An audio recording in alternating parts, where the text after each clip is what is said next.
All right, so we're going to start by reminding you that in Chapter 7 of Easy Corporate Comprehensive Curriculum for New Business Owners, in Chapter 7, there's a reminder regarding annual reporting. And we know in Alabama, we no longer have to submit our annual reports, but we're still responsible for the business privilege tax report. And so, if you guys, I want to make sure that all of you are doing this. A lot of you have accountants, but you still want to make sure that your accountants are reporting these business privilege tax. And if they're not doing it, then what you would want to do is reach out to them and make them aware that you have noticed that they have not reported. And so you say, well, how do I know whether or not they've reported? Well, you can go to My Alabama Taxes, and we've done this before in our recordings.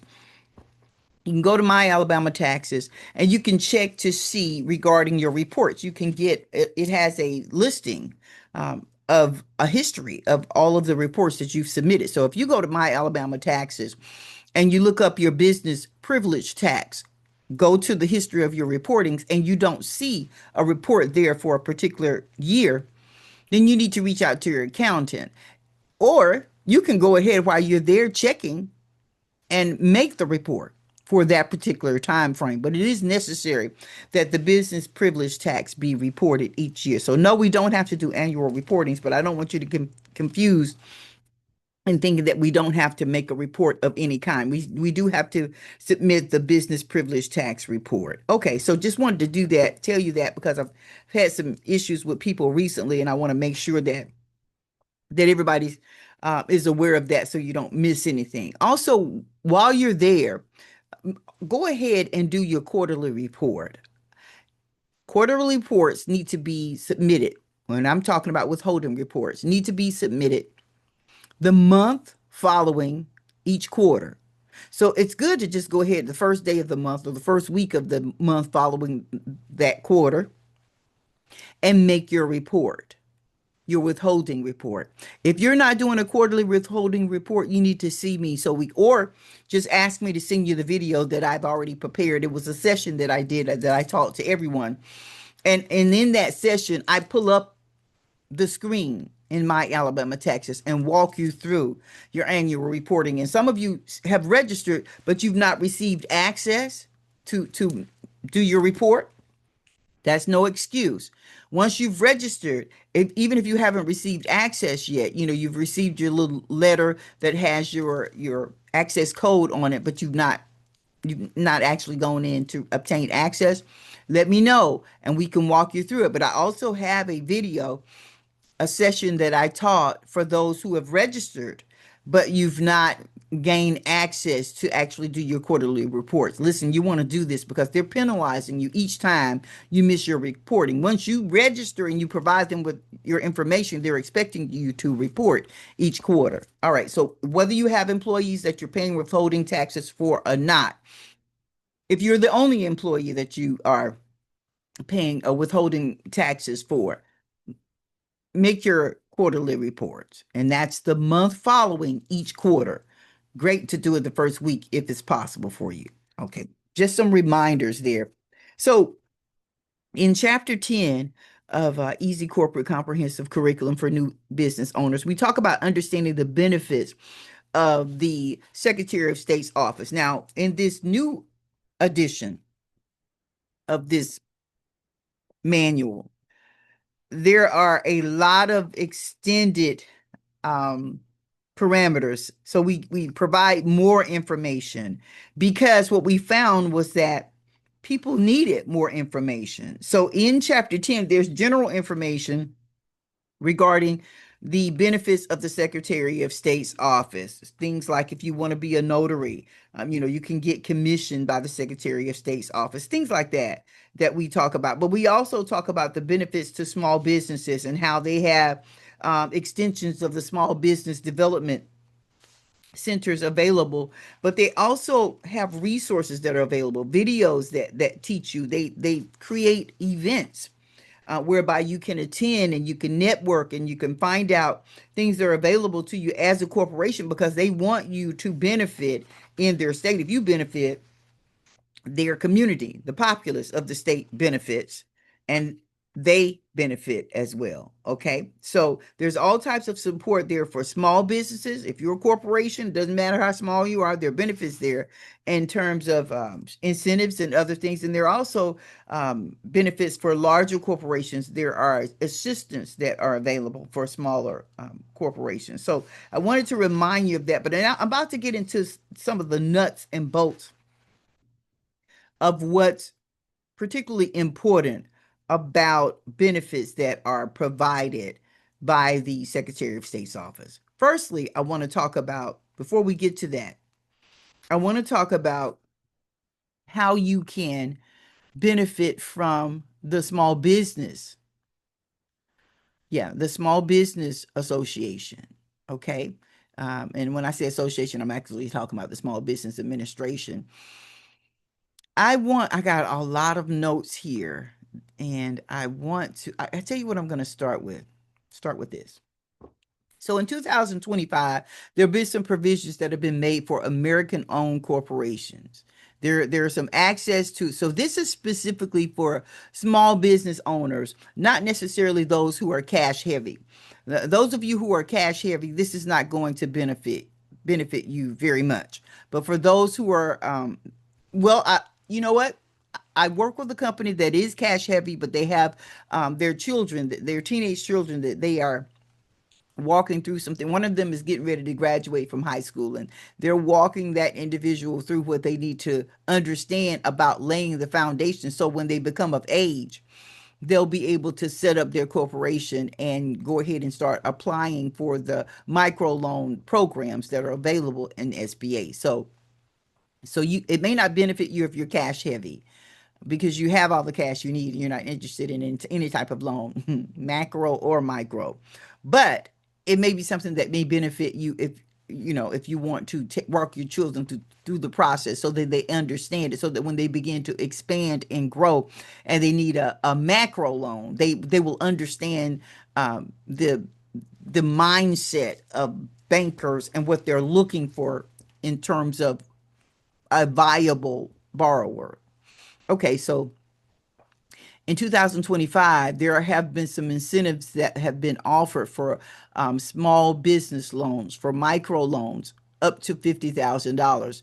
So not only are there some non-profit intermediaries that have been offered, and they offer flexible terms and also assistance that you may need.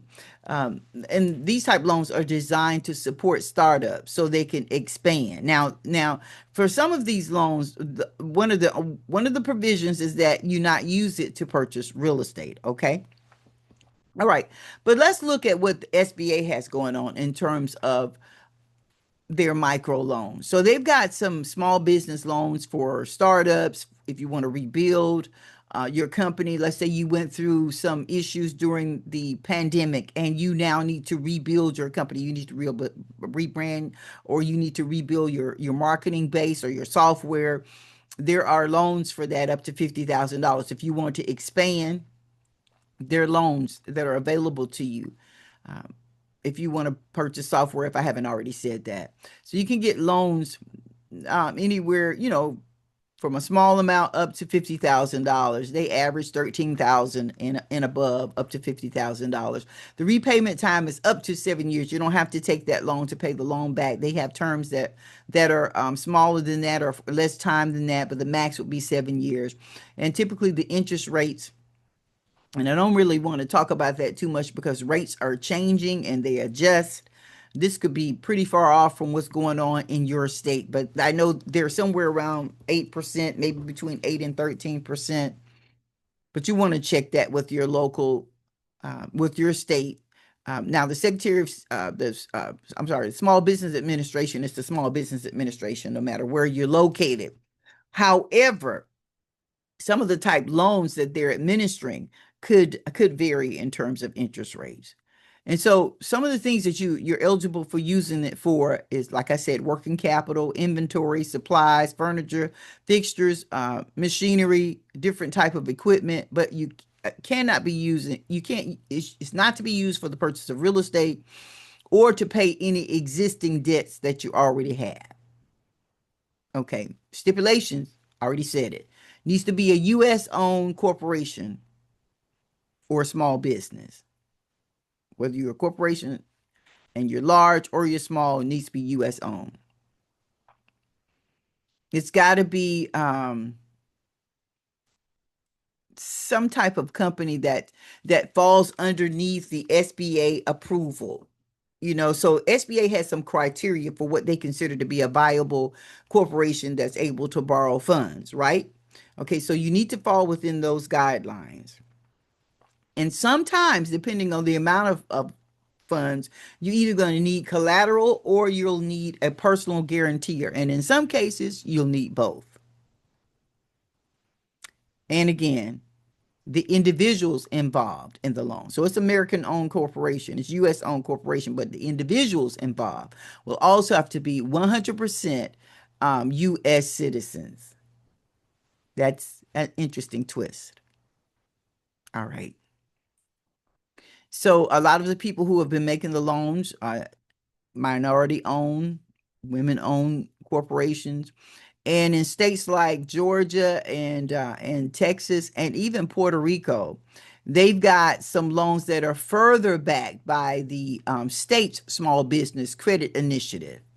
If you ever see that SSBCI, that's what that is. That's that particular state Small Business Credit Initiative. And that brings me to the Secretary of State's office because sometimes they will make those loans in correlation with the Secretary of State's office, or at least correlate with the information that's on record with the Secretary of State's office. Let me make that real clear. Secretary of State does not make loans, but they will make the loan based on some of the stuff that they've cross-referenced from the Secretary of State's office. Okay, so this state Small Business Credit Initiative is a federal program. It's designed to support small businesses by providing funding to the states and to the territory where you're, and even tribes where your business is located. And the goal is to increase the access to capital, to stop the debanking of small businesses, so that they'll have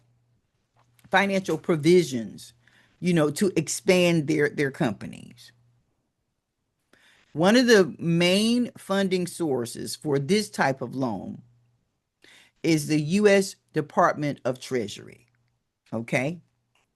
All right. So remember we talked about treasury bonds and some things that different types of bonds that you could participate in, and we talked about how when you purchase treasury bonds, you're funding what that department is doing on a federal level, or if it's a municipal bond, it would be on the state and local municipality, or a corporate bond, and it would have to do with that particular corporation. Okay, well, in this case, they generate funds from the different treasury bonds that are maturing, and they're able to funnel some of those funds back into the community through the state Small Business Credit Initiative, and they again release those funds to that particular state so that those funds are available to borrow.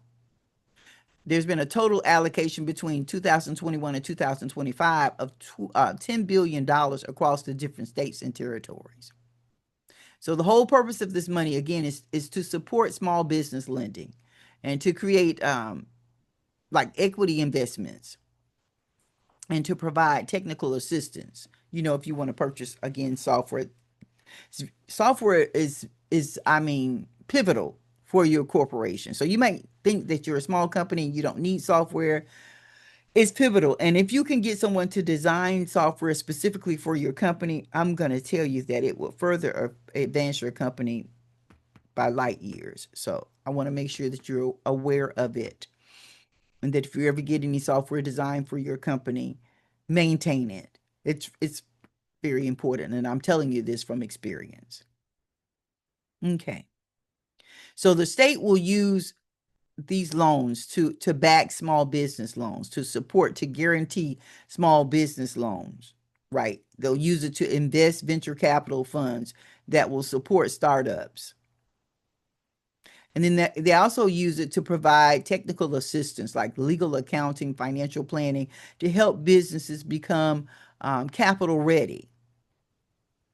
And what they mean by that is so that you have return earnings and liquid cash that you can use to be able to increase the growth of your company and your investment portfolio. All right, so every state has its own SSBCI program. In Georgia, that particular program backs microloans and equity investments. In West Virginia, they use the funds to support partner community so that in their community of lenders, they use some intermediaries that are not necessarily federal or governmental agencies to also make loans to the business owners, the corporation owners, the corporate owners. Okay. And they use this in Puerto Rico too. They've launched the technical assistance program through this SSBCI, yeah, for minority-owned businesses. So what's the benefit? Well, one of the benefits is it helps startup and early-stage businesses or those who are having to rebuild. There's an assistance for minority-owned, women-owned, and veteran-owned corporations. It also helps businesses that are in rural areas or economically distressed areas. And it also assists entrepreneurs seeking capital, but they lack the traditional collateral or credit history. And this is where these particular companies come in and they're able to help. And they're getting the funds through that program that's sponsored by the state. It's a state small business credit initiative.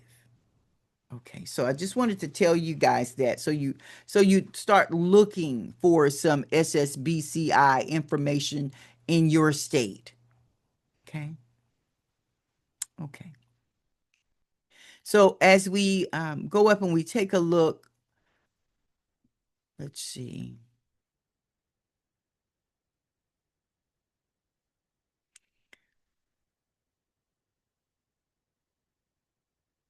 There are some loan programs that, again, are not as stressful to deal with. But for those of you who have gotten SBA loans in the past and you're now about to apply for more SBA loans, I want to tell you some of the changes that have taken place. So the strict eligibility guideline that they have is, again, I've already mentioned it. You need to be 100% U.S. citizen owned organization, or you need to have a lawful permanent resident documentation or classification or status. There can be no partially foreign owned individuals or corporations that will be approved for the small business U.S. Small Business Administration loans. So that's a bit of a twist. And they're going to restore. So if you knew anything about their standard operating procedures from the past, they're restoring that. So there's a 10% cash injection for startups and any type of ownership changes. You'll have to well, we'll go into that on a different film because I'm on a different video because I don't want to mix up the information as to what we're talking about.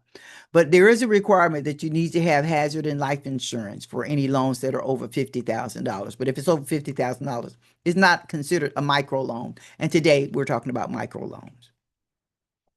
So they're going to send in your your tax transcript to the IRS to verify your tax payment history. That's for all applicants. Okay. And then, there was a credit score, I think, of like 88. That's that Paydex for businesses, but it has been increased to at least 155 in terms of your Paydex score. It needs to be at least 155. In some cases, it needs to be at least 165, your Paydex score. And any loan that's over $50,000 will require collateral. Back in 2023, you didn't need collateral. Okay. So those are some things I wanted to explain to you because you might be on your way to looking into that because you've done it before. And I wanted to make sure you understand that those those guidelines have changed. And the reason why I'm saying this, a lot of companies, again, that are cash heavy, you're probably saying, well, this doesn't apply to me all. Why am I at all? Why am I listening to this? Why am I paying for this session? But there are a lot of corporations, they are cash heavy, but they have children. I'm dealing with a few of them who are high school age or about to graduate high school, and they want to help their children get on the right track. This information will help you, especially if they need one of these micro loans or micro grants to help them to get established in their corporation. So there are some state level incentives that are available via the Secretary of State's office. And the objective is to help us expand. And they, again, as I mentioned to you, they often work in partnership with the State Small Business Credit Initiative. Now, that's not SBA. That's money being funneled in from the Treasury Department into specific states and areas to help people who are looking to apply for credit for small business loans for expansion. All right, so what you'll need to do is you'll need to if you're interested in this, you need to go to your state's Secretary of State's office and look at the online portal that's available there. So you can go ahead and register. Now, some of your states still have annual reports that are required. If you go to that particular portal that you need to enter your annual reports or upload your annual reports, you will find there that there is some registration information for the Small Business Credit Initiative that's available there. Fees have been waived, so you don't have to have fees. And also there's some micro grants for first time companies that have, this first time you filed, or your minority owned business, or your startup. You'll be able to qualify for reduced filing fees or exemption from filing fees, and also some grants to cover legal and accounting costs. Because that's, when you want to get an audited financial statement for your company, for your portfolio, or you haven't taken my course and you don't know how to do your own financial statements, I want to pause for a second. This book, Homeownership Pre-Planning and Much, Much More, is purchase power for new businesses. It's purchase power. And let me explain why. From page 103 to 164, there's a complete step-by-step tutorial of how to prepare your own financial statements. Now, we're not licensed for anything financial. Okay. This just helps you to understand more of what you'll be receiving from your accountant when you obtain financial statements from them. Or it helps you to set up your business plan with financial statements that you didn't have to get from an accountant at the time because you were just preparing your business plan. You can always hire a licensed accountant to prepare your financial statements, or you want a certified public accountant to do your audited financials. So if you bring to them your financial statements, they will then do an audited financial statement, but you want to know how to prepare your own financial statements. And so that book helps you to do that. Also, this book that I've mentioned before, the one that we're working out of now, the Workbook, Easy Corporate Comprehensive Curriculum for New Business Owners, also has very extensive instructions and step-by-step tutorials regarding preparing your own financial statements. Now, are you going to use it for financial purposes? Probably not. What you're doing is you're preparing it so you can pass it on to your CPA, and they can audit your financial statements based on the information that you provided to them, and you will understand how to read the information. I can't tell you how important it is to understand how to read your financial statement. So if there's something there that your accountant has listed that you don't agree with, or something that's been omitted, you'll understand how to read them. You understand all of the ramifications, and you can help them better understand your financial standpoint because you know what should be in that financial statement and how it reflects on your financial standing. Okay. All right.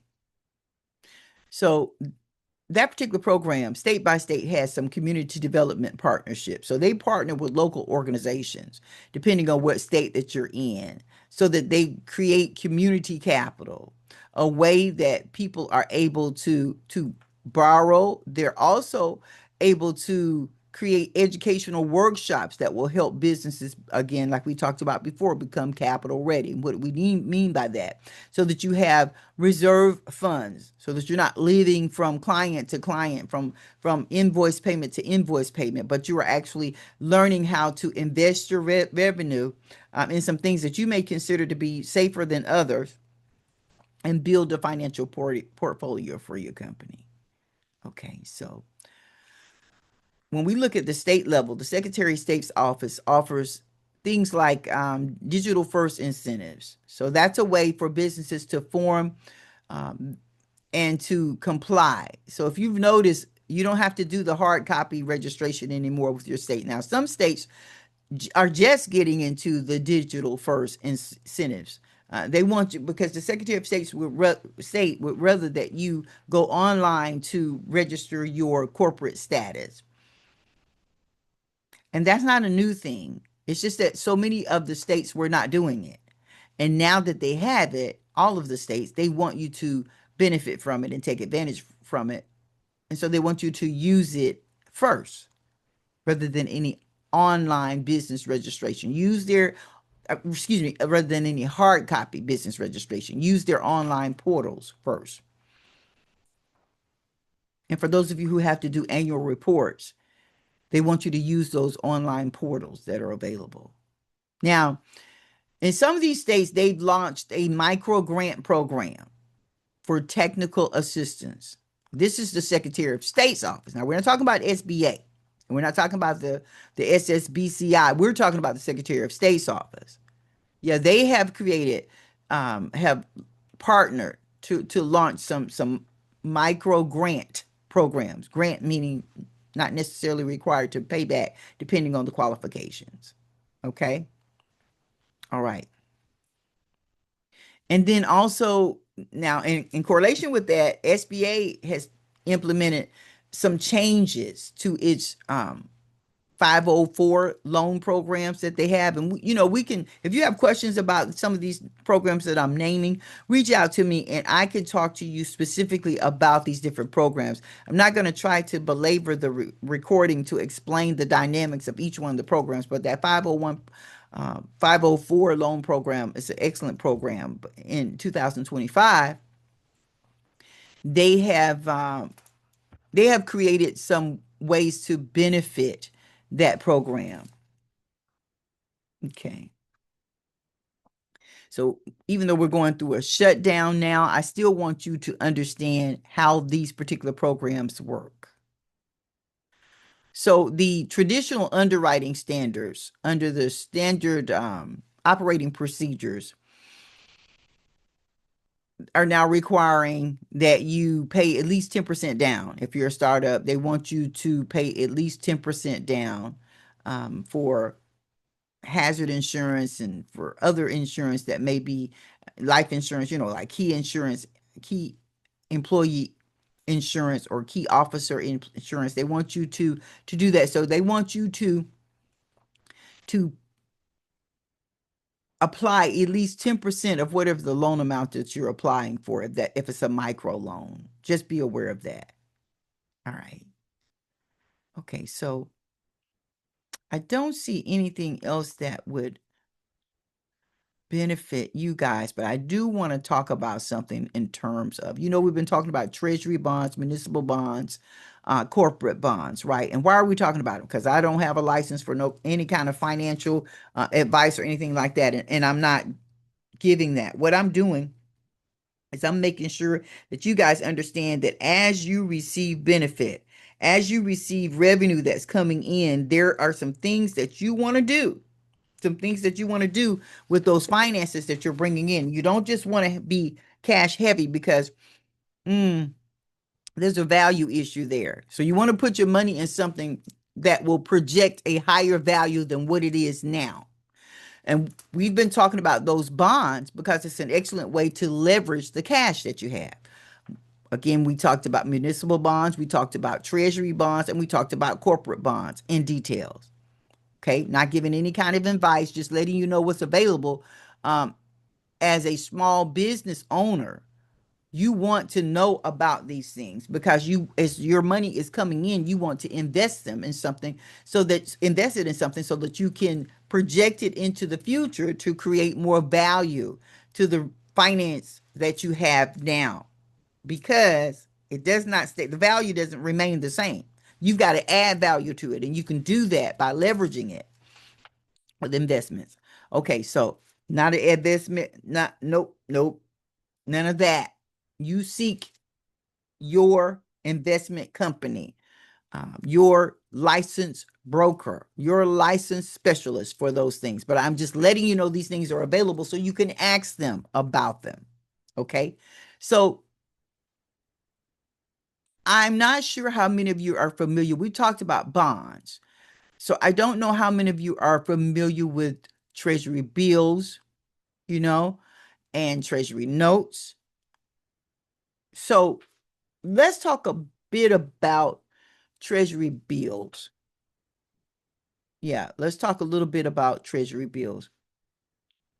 And then we'll talk about treasury notes, because I know in the last recording that we did, we talked about some of these things, and someone asked me, well, I heard you mention something about, T-bills. Can you teach more about that?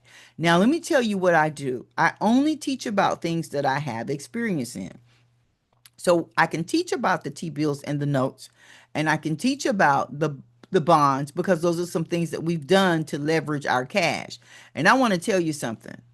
The reason why I put this in this curriculum is because you must consider the fact that the money that you are receiving now and retained earnings that you are working with for operational capital and even your capital contributions are not going to be the same value if you don't do something to leverage them. You got to do something to leverage them, guys. You must, because you'll find yourself some years later saying, wait a minute, I had $2 million or I had $3 million liquid cash. And then you'll wonder how it has dwindled, because even when you had it, it didn't bear the value that you thought it did. And as time went on, without you investing it, it became less and less valuable. So it could buy fewer things. It could go for a little, well, it won't go further. You know what I mean? It can be diminished quickly because it doesn't carry the same value. This is why I encourage you in the curriculum to ask your investment company, your broker, about some of these things that we're suggesting in terms of leveraging your cash. So when we look at T-bills, you want to consider T-bills when you're talking about short-term liquidity and safety. Then you want to look into T-bills, treasury bills. You want to look into treasury notes when you're looking for a medium-term income, something with a moderate yield. You don't want it too aggressive, but you don't want it snail mail either. So it's somewhere, it's a happy median. Those are treasury notes. And again, we talked about treasury bonds. Those are for long-term income. They may or may not provide a higher return on investment. Some say they do. You can reach out to your investment broker, your licensed investment broker, to confirm that. Some say that they do. My experience has been that they have provided longer term income with a higher return on investment, but that's just my personal experience. Ideal for somebody that, that's looking to retire, or you want to plan for your children or your grandchildren, or you want to plan for the corporation's longevity, and you want to infuse some funds into a future projection for the corporation. Okay. All right. So treasury bonds, like we just mentioned, will sometimes offer a higher return on investment. That's been my experience anyway, over time, because they pay higher interest rates due to their longer maturity, right? So like if you got a 30-year bond, it might yield 4.75, almost 5%. When you compare it to 4.5% at 10-year at a 10-year note, that's more time we're talking about. or a 1 year treasury bill. Because remember, treasury bills are used for shorter terms, right?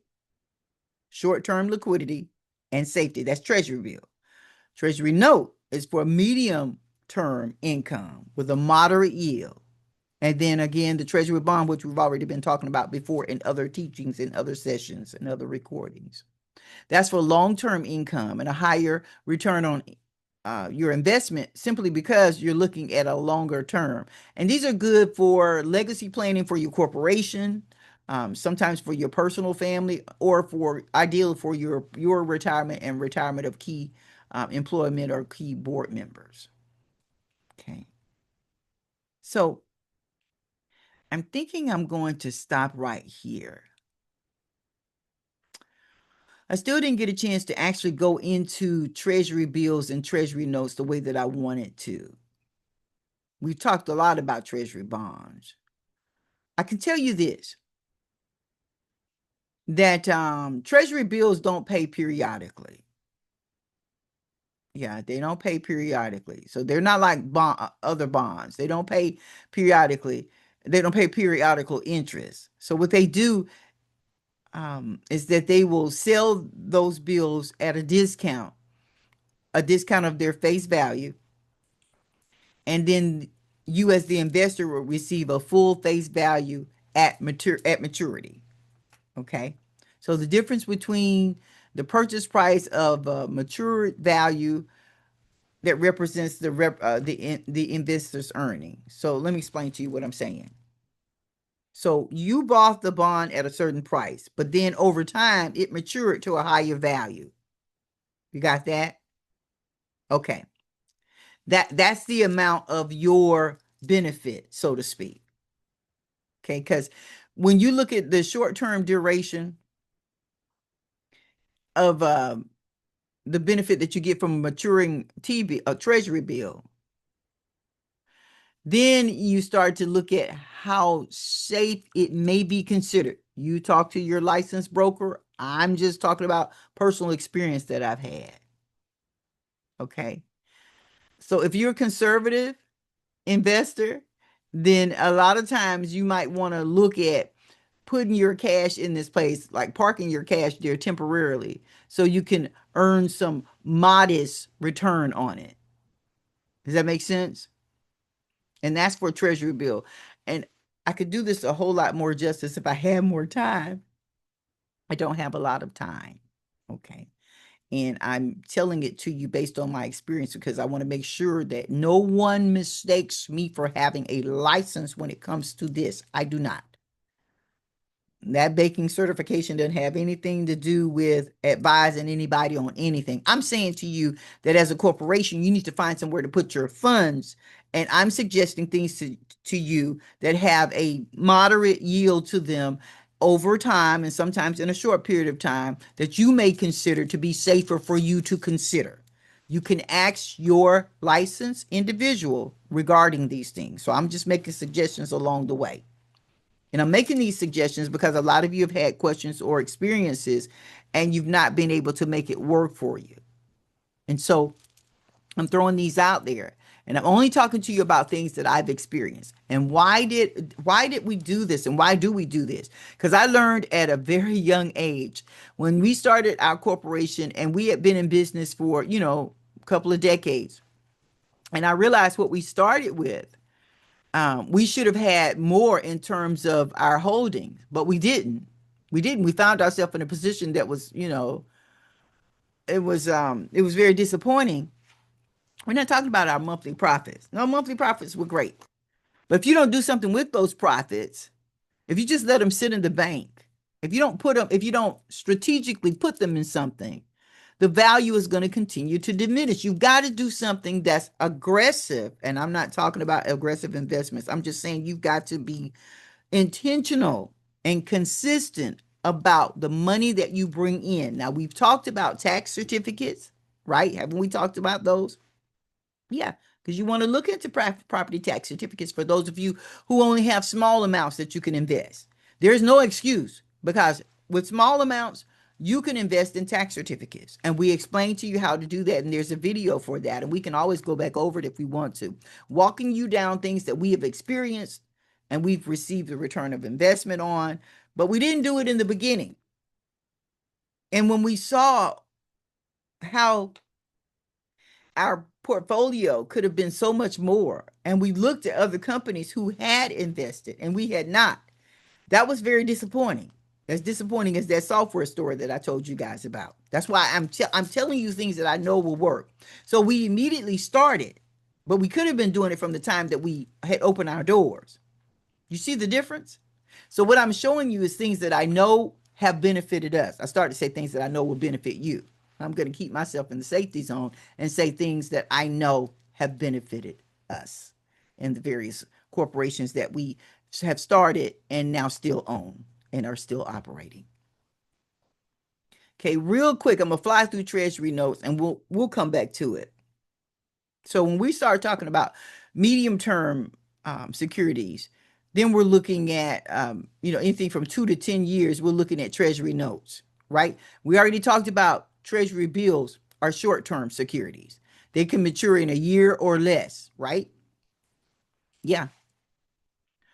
They're typically issued in 4-week, 13-week, 26-week, 52-week terms. That's so unlike bonds. We've talked about that. Okay, and then Treasury notes are 2 to 10 years. Basically, you're going to ask your licensed professional about all of these things. All right, and then also they pay fixed interest rates, and these are known as coupons, every 6 months until the maturity. And then at that time, the investor receives the principal back. So Treasury notes are better suited for investors that are seeking some type of predictable income. So if you're looking for a predictable stream of income over a long period, you can use those. And they can sometimes carry slightly more interest rate risk. Sometimes we can talk about rate changes during the time of maturity, but right now I'm just going to leave it right there. But they sometimes offer a higher yield, and that compensates for any risk that may be involved. So Treasury notes are often used for retirement portfolios, income strategies, also can be used as a benchmark for other interest rates so that you can sort of weigh out what's going on in the economy, and you can offset your portfolio with some Treasury notes. So I'm going to stop right there. Why? Because I'm not projecting or pretending to be or trying to promote myself as anything other than what I am. That's it. Nothing else. Okay. So if this is to help the companies that are a part of our network, the companies that I get a chance to advise regarding easy corporate comprehensive curriculum for new business owners. And why am I talking about it? Because if you're working your company and you're going through everything that we've talked about in the book, and you're planning your strategies and you're setting up your tools to give you that digital footprint that you need to help with your pay decks and to help you be recognizable when you go in for your business experience or other business index that can give a report as to your credibility and your company's viability and longevity. These things that we teach here help you with the expansion and the growth of your company and also the scaling of your company. And so we've learned that it's important to do something with that money. Okay. So you're thinking, well, we got a ton of bills. Don't wait until you have 100% profit. If you have the slightest profit margin, use it to start setting yourself up for investing. And remember, we said you can start to set yourself up to put money in an investment account so that you're preparing yourself to start buying tax certificates. And then you can go from tax certificates to mutual bonds or to corporate bonds or to treasury bonds, or you might want to, if you're seeing a huge gain in your profit margin, you might want to diversify and start getting involved with some treasury bills and some treasury notes. Not trying to tell you how to use your money at all. I am not licensed for that, but I'm telling you, you've got to put it into something, and there's no excuse. So what I'm doing is exposing you to some things that you may or may not have been aware of that you can ask your licensed professional about. Why is it important? Because you need to have that money circulating. It doesn't just need to be sitting up in your local bank account. Yeah, so you cash heavy, you're blessed and all that's wonderful, and I thank God for it.